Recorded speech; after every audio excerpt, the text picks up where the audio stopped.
Selamat pagi anak-anak, selamat datang di pelajaran fisika. Pada hari ini kita akan melanjutkan materi dinamika rotasi. Selamat belajar.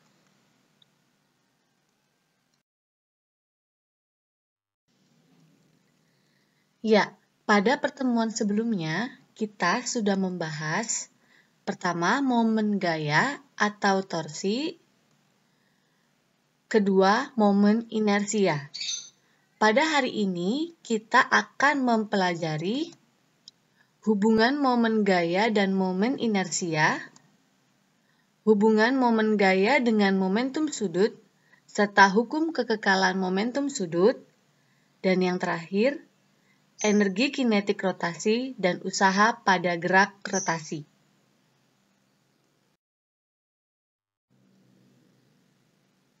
Materi yang akan kita bahas pertama kali yaitu hubungan momen gaya dan momen inersia.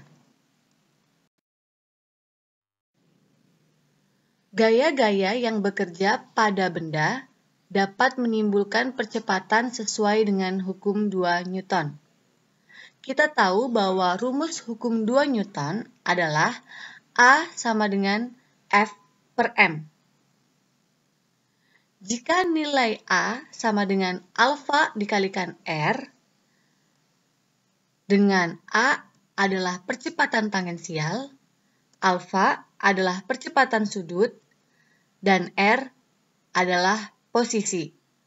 Maka persamaan 1 menjadi alfa dikalikan R sama dengan F per M. Atau dapat kita tuliskan F sama dengan M dikali alfa dikali R. Kita tahu bahwa besarnya momen gaya dapat ditentukan dari tau sama dengan R dikalikan F. Maka kita substitusikan persamaan F, sehingga persamaan momen gaya menjadi tau sama dengan R dikalikan M dikalikan alfa dikalikan R. Atau dapat kita tuliskan tau sama dengan MR kuadrat dikalikan alfa. Kita tahu bahwa MR kuadrat merupakan rumus momen inersia, sehingga dapat kita tuliskan besarnya momen gaya tau sama dengan I dikalikan alfa. Berdasarkan persamaan di atas, dapat kita simpulkan bahwa momen gaya menimbulkan percepatan sudut, sehingga terjadi gerak rotasi. Benda yang berotasi memiliki besarnya momentum sudut dengan persamaan L sama dengan I dikalikan omega, atau L sama dengan R dikalikan P, di mana I adalah momen inersia, omega adalah kecepatan sudut, L adalah momentum sudut, dan P adalah momentum linier, dan R adalah posisi. Selanjutnya yang akan kita bahas yaitu hubungan momen gaya dengan momentum sudut. Resultan momen gaya yang bekerja pada sebuah partikel nilainya sama dengan 0. Besar dan arahnya suatu momentum sudut itu tetap. Kita tahu bahwa rumus dari momen gaya adalah tau sama dengan R dikalikan F. Dapat kita tuliskan juga sama dengan dL per dt, di mana L tadi adalah momentum sudut atau sama dengan R dikalikan P. Sehingga dapat kita tuliskan sama dengan D R dikalikan P per dt atau turunan dari momentum sudut terhadap waktu.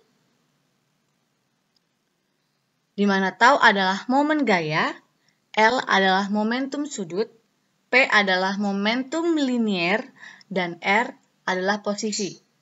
Jadi, tolong dibedakan antara momentum sudut dan momentum linier atau P. Selanjutnya yang akan kita bahas yaitu hukum kekekalan momentum sudut. Hukum kekekalan momentum sudut berlaku jika tidak ada resultan momen gaya luar yang bekerja pada sistem atau benda. Sehingga kita dapat tuliskan persamaan dari hukum kekekalan momentum sudut, yaitu I1 dikalikan omega 1 sama dengan I2 dikalikan omega 2. Jadi, rumus hukum kekekalan momentum sudut yaitu momentum sudut pada keadaan awal sama dengan momentum sudut pada keadaan akhir.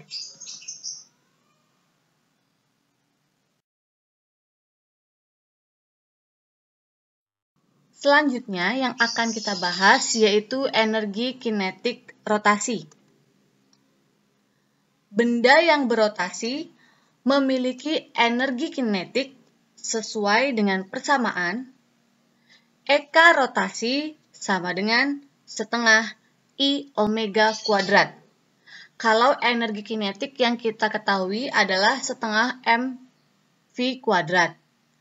Tetapi kalau pada energi kinetik rotasi, masanya tadi diubah menjadi momen inersia, dan kecepatan atau v kuadrat digantikan dengan kecepatan sudut atau omega kuadrat.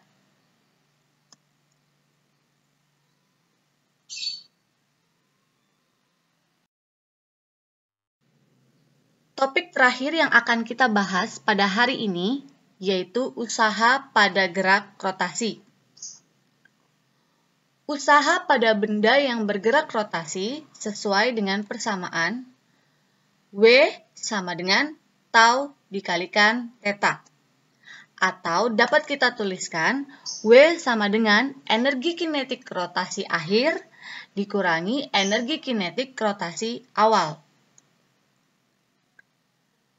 Atau dapat kita tuliskan W sama dengan setengah I dikalikan kecepatan sudut akhir dikuadratkan dikurangi kecepatan sudut awal dikuadratkan.